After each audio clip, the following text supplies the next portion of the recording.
long time no see. I have done some damage at Sephora over the last couple of months. I actually ordered not just once but twice, and all those purchases I wanted to share with you. So the bag I just showed you is a bag from Sephora in Italy. I, like I said, ordered online, so I got it in boxes and had to take it home with me in my suitcase, so I threw the boxes away. But just for the purpose of this video, I thought it's nice to have a little bag. But the purchases are from Sephora in the United States. One purchase was from one order was from the end of May.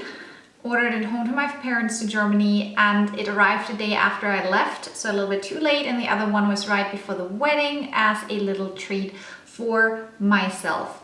I do have quite a few things, so let's get started right away. So the first two products are from the same brand and from the same line, and the first purchase was actually a wrong one. I bought the wrong product. I wanted to have something else. So the first one I bought was the Boscia Charcoal Deep Pore Cleansing Stick Treatment. What I actually wanted to have was the Boscia Luminizing Black Mask, which I then got in my second order. This is crap. This stick is the worst product I ever tried. It's I'm not sure if you can see it. It's like a really creamy consistency. You're supposed to like screw it out of the packaging, wet your face, and then massage it in circular motions. If your face is wet, it really doesn't take any product up.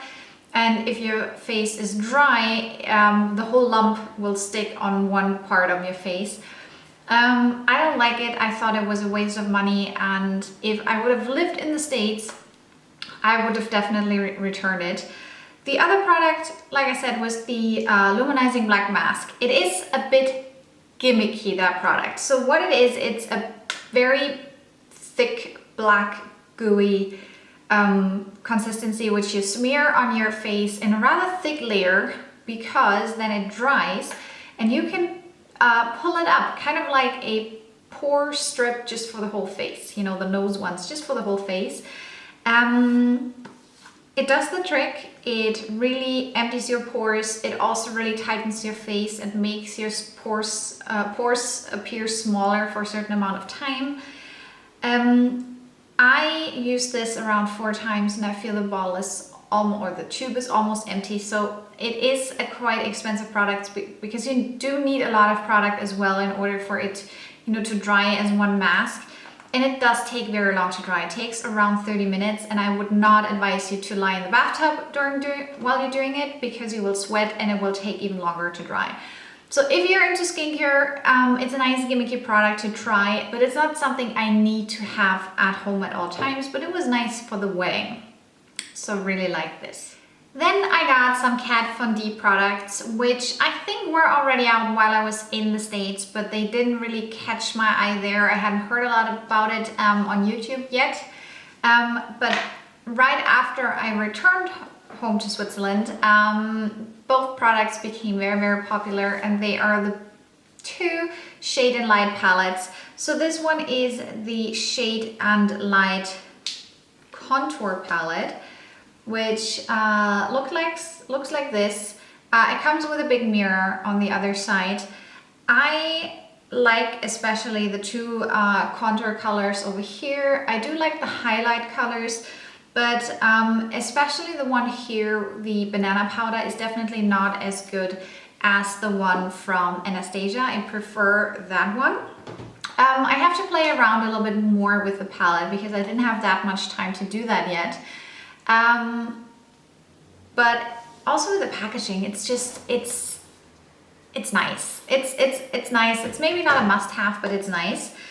The other one is the Shade and Light Eye Palette, and here I really like the concept behind it because it's very neutral colors, very muted.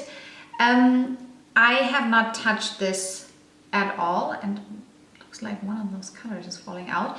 I haven't touched this at all yet just because I didn't have time but I will start playing around with it. I really like it as well, and I think it's a very nice neutral palette for the colder days. The reason why I haven't played too much with the Kat Von D eyeshadow palette is pretty simple.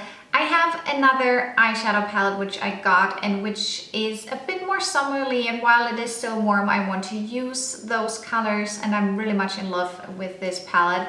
And it is the Tartelette palette from Tarte. Now, let me open this for you. It's working easier by now. It's really hard to open. This is a palette with 12 neutral shades, which are all matte. And I do have a thing for matte colors. And even though the colors are matte, they are going a bit into the purplish direction, purplish brown, especially here the middle row. And I do have dark green eyes with a hint of brown, so I think purple suits me very, very nicely. And because the colors are so neutral, it's a nice way to implement color into your daily life without it saying, you know, or going boom in your face. So I've been really liking this, especially as it's still rather small, so you can take it traveling quite nicely. I did jump on the Becca Shimmering Skin Perfector bandwagon and got not one, not two, but 3 of them. To my defense, I was in the States at the end of April, beginning of May. You know that because I did film a haul video, or several haul videos, which I'll link down below. And while I was there, I wanted to get 2 things. I wanted to get Moonstone in the liquid version, and I wanted to get Opal possibly in the pressed version. And Moonstone I was able to then get at the very, very end, but Opal, no chance. It was sold out everywhere. So what I did when I got home was to actually order it because I wanted to have it so badly. And that is the first one I got in my first order. This is Opal. I am wearing it right now, and Opal is the perfect color for paler people like me. Very, very wearable. Definitely a bit in your face, but I mean, that's what highlighting is about. It has a bit of a champagne-y color. I think if you compare all the Shimmering Skin Perfectors with the new one from Jaclyn Hill, the Champagne Pop, this is the one which is most similar to it. But I actually do prefer Opal for like everyday usage for people who are as pale as me. And yeah, I am loving it and I've been wearing it, even though it doesn't look, I'm just looking at the camera, I'm not sure if you can tell. But yeah, I'm wearing it right now. It's subtle while not being subtle, and I really like it. And then I just mentioned Jaclyn Hill came out with her Champagne Pop, and that was around the time when I wanted to place my second order, and I actually had a different color which I wanted to get, but then Champagne Pop came out and I decided to get that instead. This is it. It is an amazing color. It has definitely a bit more of a rosy champagne undertone. Let's compare the two. So this is Opal, this is Champagne Pop. So it is definitely a little bit darker, the Champagne Pop, a bit more rose gold. Like I said, Opal, I think for me, a bit more of an everyday product. And Champagne Pop was amazing now during the summer months. I think it will be fine during the fall. I'm not sure how much I will wear it during the winter, but definitely a great product, and the quality of those Shimmering Skin Perfectors is just absolutely amazing. But I saw a video from a German YouTuber. I will link the video down below. I hope I don't forget it. Her name is Yamina. Her name is Yamina, and she made a video about her Becca products, and one color she was showing was this one here, which is rose gold. Now let's get Champagne Pop out again. because you can only really tell the difference if you put them next to each other. So this one is definitely more rose gold than Champagne Pop, and a little bit, I would almost say, darker. And that's actually why I got it. I love rose gold colors, and I love, for example, the mineralized skin finish from MAC in the color Redhead, which I use instead of a blush, especially during the summer, but also towards the fall, because it just has such pigmentation that if you're pale, you can pull it up as like a blush, bronzer, highlight combination. And that's how I'm using rose gold. I love it. I have used it several times already, and it's just, you know, a nice all-round color if you want a bit of no fuss makeup. So I love all three of them, and I don't want to be without them. I know some people say that they want to have them all. Right now, I think I'm good with those three, but let's see with which other colors they come out in the future. I have one more eye product and one more face product before I move to the lip products. The face product is something I wanted to have so badly, but I had to become a VIB Rouge member first, because it is VIB Rouge exclusive, and it's another Tarte blush, and this is called Energy. Now, what is so special about it? The color itself, definitely not, because it's just a very subtle, simple pinky blush, which I do like in general. I would wear this without like hesitation anyway, just because I love Tarte. But the special thing about this blush is that it reacts to your body temperature and to your skin. So basically it develops a little bit different on everyone. Yes, I know it's a little bit gimmicky, but I do like those gimmicky kind of things, and it does definitely intensify the color on my cheeks. Obviously, I don't have anyone to compare it with because I'm not putting blush on Christopher, but I like it. I love Tarte blushes, and I wanted to have this for so long. So this was the first item I put into my basket after I hit VIB Rouge status. The other product for the eyes is actually a product I got because of Yamina, who introduced all of her Becca products in her video. I mean, the shimmering skin perfectors I wanted to have before, but she actually also got two eye products. She got a concealer from Becca, which is also on my wish list now.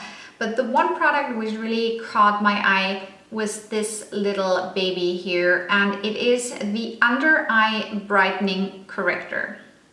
This is a highlighting cream which you put under your eyes, and it really brightens the crap out of your under eyes. It is quite shiny, so if you're someone who really likes to powder off everything and who likes more of a matte finish and is not so much into the dewy finish, then this is not for you. But if you're someone who is really embracing the whole dewy, glowiness, I think this is definitely something to look at, especially if you have problems with your under eye area and stuff. I love this. Even though you definitely have to get used to it, because it is very creamy, but it's also very nourishing in a way, even though it is a makeup product and not a skincare product. But definitely liking this, and like I said, now the corrector, so the concealer, is in my virtual basket on Sephora.com. Last but not least, I have some lip products which I got, and the first one is actually something I got with my VIB Rouge status, and it's one of those little mini Marc Jacobs lipsticks. This is the So Rouge Le Mac lipstick. It's a Sephora red. I have not tried this out because I technically didn't order it, I just got it, but it's just adorable. And I did redeem some point perks, and one of them was the Marc Jacobs set, which came with another little lipstick and a gel eyeliner for, you know, a liquid eyeliner, and then a gel crayon, which I love, which I had in another set. And they are like the only gel eyeliner for your inner rim, which lasts all freaking day. It's amazing. And it also came with a mascara, which I haven't tried yet because it's a travel size and I didn't want to open them. This color is a very nice berry one, perfect for the fall, and it's called Magenta, even though I think magenta is usually more bright. But yeah, those two I got kind of for free with my points. But I got another Marc Jacobs lipstick, this one here, and it's one of their new nudes sheer lip gels. And I got the color 114 Understudy, which is a corally pink. It's actually a quite bright color on the lips without being over the top, but it's definitely very fresh, like it freshens up your face. The consistency is pretty funny. It's quite gel-like. It does sit a little bit on top of your lips, but it doesn't smear, and it does moisturize at the very same time. I'm not sure if it's my favorite consistency because you never have the feeling that your lips connect fully with the product, but because I have so dry lips, it does work quite nicely for me, especially when it comes to color. I got another lipstick, and this is something extremely untypical for me, and it's a Bite Beauty Buttercream lipstick, and I got it in the color Pecan or Pecan. I think it depends on where in the States you're from. It's one of those, you know, where they cut the lipstick off in the middle of the bullet, and it's supposed to be super like creamy and rich right at this point because that's where the ingredients are all sitting. I think that's what I heard. It is a more browny nude. For me, because I do have quite pigmented lips, it's a bit of a My Lips But Better color. Oh, and I love the magnet. It's amazing. Because it's My Lips But Better color, I do not necessarily need a lip pencil or a lip, not lip pencil, a lip pencil? Like a brush to apply the lipstick. If you have brighter colors, you might want to use one because it is a little bit difficult with the whole cut off bullet. But yeah, the consistency is very rich and creamy and very nice to wear. Like I said, I have extreme trouble with very, very dry lips, but this works quite nicely. But something what works even better is something with oil inside, and I have shown them to you before. I do love the YSL Tint and Oil products, but Sephora came out with them now as well. I am not the biggest fan of the packaging. It reminds me a lot of those little glasses you use in chemistry class. Nevertheless, I got the color 01 Pink Granita, which is just a very nice corally pink. It does sheer out a lot on your lips, but not as much as the YSL ones do. They are quite different. So this is an Oil Infusion Color and Care one. And the difference in the YSL product and this one is mainly that the oil and tint are more oil than anything, barely have any color, but the color they have develops over time and then leave a stain. This one here does have quite a lot of color right from the beginning, sheared out a little bit by the oil inside of it. Still very moisturizing, just not quite as much as the YSL ones. The YSL one I'm wearing right now, by the way, one of them. So those have been my Sephora purchases. I hope you enjoyed this little video. If you have any questions, comments or remarks, please leave them down below, and I will see you in my next video. Bye bye!